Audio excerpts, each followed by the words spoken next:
2005 m. rugpjūčio 9 d. įkurta Druskininkų gidų asociacija vienija 22 įvairių profesijų, pomėgių ir amžiaus gidus. Visus juos jungia vienas tikslas – būti savo krašto ambasadoriais. Per 7 metus Druskininkų gidai išvaikščiojo miestą ir apylinkės skersai ir išilgai. Išmynė 100 kilometrų, pasakodami ir rodydami, ką turime gražiausio ir įdomiausio. Jie sutiko tūkstančių žmonių, kuriems perteikė meilę savo kraštui.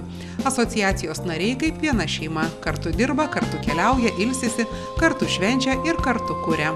Vienas įspūdingiausių praėjusio sezono projektų buvo teatralizuota ekskursija Mineralinis miestelis, kultūros centro, teatro niša ir Druskininkų gidų asociacijos organizuotas projektas papildė kurorto bendruomenės ir turistų užimtumą patrauklia nauja programa.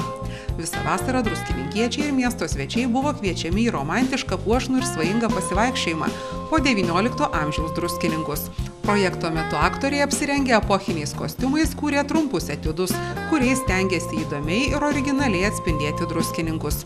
Mineralinio miestelio gidai visiems norintiems geriau pažinti kurorto istoriją ir pajusti to meto aurą, ekskursijas vedė nemokamai ne tik lietuvių, bet ir anglų, rusų bei lenkų kalbomis.